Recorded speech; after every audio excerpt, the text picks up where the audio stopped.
It is predicted that there will be a significant decrease in real estate prices will have a devastating impact on household wealth. Now, this is the Financial Bridge, and we will be discussing the upcoming decrease in real home prices, why it's likely to happen based on trustworthy leading indicators, and what it's going to mean for the rest of the economy, and the emerging 2022 recession. Now, before we move forward, please make sure to give this video a like and subscribe, and while you're at it, click that notification bell button as well to keep yourself updated with more of our content. But other than that, let's begin. To begin, we will consider real home prices, which are prices for homes after inflation has been taken into account. Why do we care about actual housing prices rather than nominal ones? When it comes to the wealth effect, real housing prices are far more important. As a hedge against price increases, real estate is a popular investment choice. To understand it even more, let's say inflation is 10% and your home goes by 15%. This means you end up 5% richer after accounting for inflation. If inflation is 10% and your home only increases in value by 5%, you end up worse off. Even if you invested in something that was designed to protect you against inflation. In addition, actual home prices are the strongest indicator of the underlying success of real estate as an asset class over extended time periods. House prices in the 1970s and now cannot be compared without taking inflation into account. Since the 1970s, the real value of a property has been plotted against the rate of inflation to indicate that real home prices have fallen multiple times, typically coinciding with economic downturns. Real estate values grew throughout the recession of the 2000s, although this was an anomaly. Real estate prices fell by over 30% in 2008 due to the economic crisis, and it took until 2021 to reach their pre-recession high point of 2006. By looking ahead 15 years, we can see that real estate home prices are rising at an annualized pace of 13% in 2021, which was higher than the peak rate of home price rise in 2006. There was a widespread misconception that home prices can go down because real home price growth was positive for 10 consecutive years, from 1996 to mid-2006. Again, real home price increase has been positive and substantial since 2012. This time, it has been so for another decade. Real home price rise over the past decade has averaged 4.5%, far greater than the 2% seen over the previous 2 decades. Homeowners and investors alike had grown accustomed to seeing their wealth grow rapidly in tandem with the appreciation of their property, especially when employing substantial amounts of leverage in the form of mortgage debt. A common belief that you can leverage your way to wealth developed along with the widespread expectation that home prices would consistently increase at a rate of at least 5% over inflation. Real estate values, however, are beginning to fall. It is true that 1 month can't be used to draw any conclusions about a long-term trend.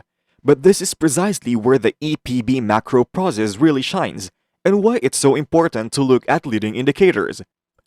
Even though there are many potential precursors to real estate price growth, we will only discuss 3 here. It's not enough for a leading indicator to appear a good on chart. It needs to make sense, use a large sample size and a history of success in predicting cyclical inflection points. For starters, there are currently enough newly built homes to last a whole month. The number of months of inventory on hand is a useful indicator of how long it will take to sell off all of a company's current stock at a current sales rate. This metric is similar to the ratio of new orders to inventory in the manufacturing industry. Both are measures of inventory.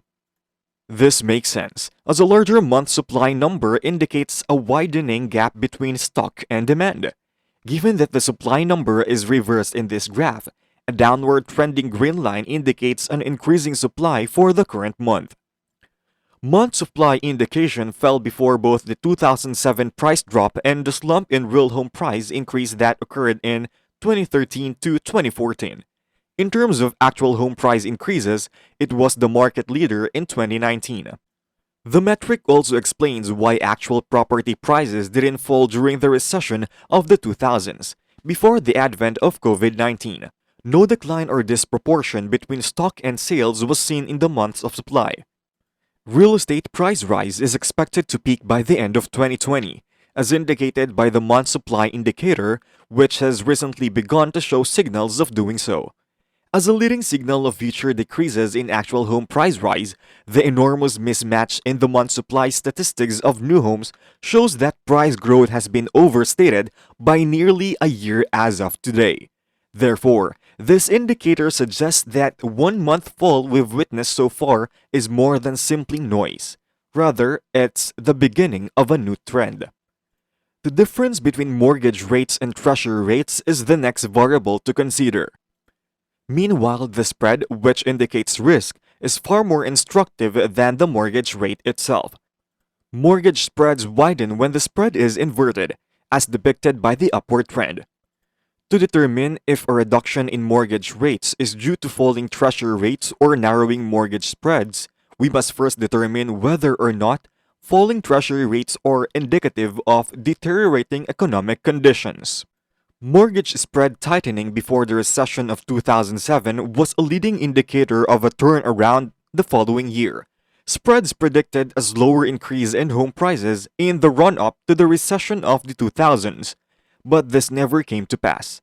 This is why it's better to take a basket approach and monitor several different indicators simultaneously than to rely on just one. Since the monthly supply statistic did not indicate slowing home price growth, it is crucial to consider the entire basket rather than relying on a single indicator.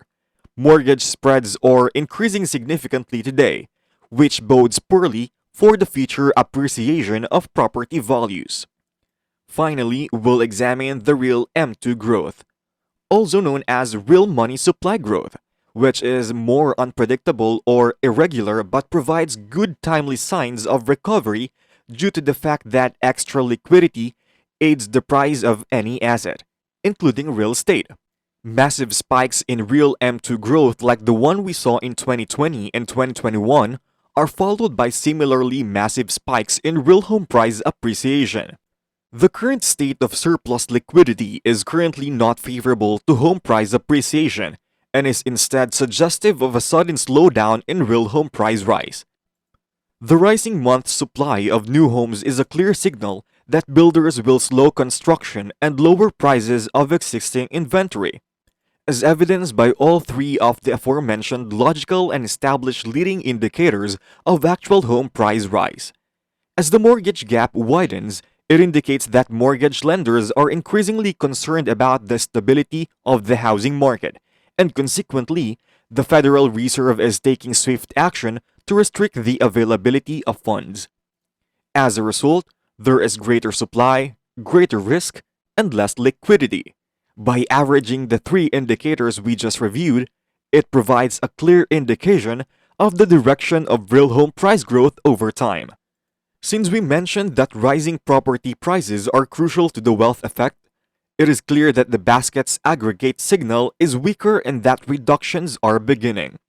Many homeowners take advantage of their home's appreciation by treating it like an automatic teller machine and withdrawing money whenever the price of their home rises by 5 or 6% annually above the rate of inflation. There's no reason for it, but many individuals rely on home equity loans and annual appreciation to turn their house into a never-ending source of wealth. One of the major assets for most individuals could be making them less financially secure if real property values are predicted to drop, meaning the home is losing value to inflation.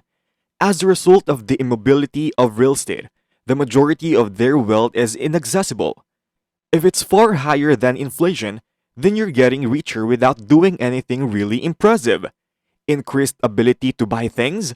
If you can't access your money because it's stuck in an asset that's declining in value due to inflation, your financial situation is getting worse every day. Yale economist Robert Shiller, who is best known for developing the Case-Shiller Index, has published a study on the wealth impact. The paper concluded that rising stock prices have almost little wealth effect. Stock portfolios are too volatile for most people to borrow against them, and even fewer people would spend more money because their stock portfolio had increased in value. Though this is supported by the data, the study ultimately determined that there was a substantial evidence of a wealth effect in the housing market when home prices massively outpaced. Those who have experienced inflation report a significant improvement in their financial situation and a sense of security over the accessibility and security of their newly acquired equity in the form of equity lines of credit.